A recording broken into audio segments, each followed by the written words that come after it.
मंडळी माझ्या हातात हे आता ना पांढरे तिळाची फांदी आहेत. हे काय म्हणतात का की तिळी म्हणते तसं नाही हे का त्याला काही झाड हा पांढऱ्या झाड पांढऱ्या तिळाची झाडं आहेत. आणि ही झाडं ना काकीन जवळजवळ 2.5 महिन्यापूर्वी जेव्हा ऊसाचं काम करत असताना ना तेव्हा टाकलेल्या आहेत. आणि 4-5 असे म्हणजे काही टाकत गेलेत ना. तर त्याचं आता किती झालीत बघा तिकडे बघा. एक ट्रॅक्टर भरात एवढी सगळी झाडं झाली आहेत. आणि हे बघा हे पांढरे तीळ काकी 2 दिवस काढतात 2-3 दिवस.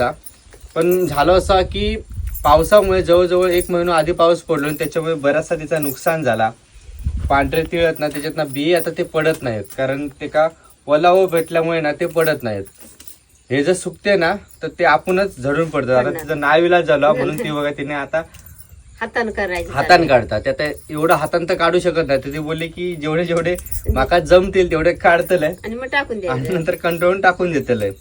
कारण एवढं काढणं म्हणजे शक्य नाही. कारण माझ्यामध्ये हा एका फांदीक जवळजवळ 5 मिनिटं तरी लागत असतील काढायला. तर किती आहेत बघा ट्रॅक्टरवर काढलेले आहेत त्याने. चला फळ तरी थोडा आहे काय हा फळ तरी त्याला थोडा आहे मग.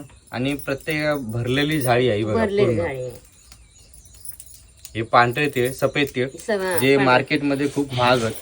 आपण लाडू बनवतो चकले बनवतो त्याच्यात हे वापरले जातात. आणि मेन म्हणजे याचं जर तेल काढतात ना तर 1 नंबर असतं सगळ्यात. तर अशा प्रकारे आता याचा यावर्षी नुकसान झालेला तोडताना शेंगा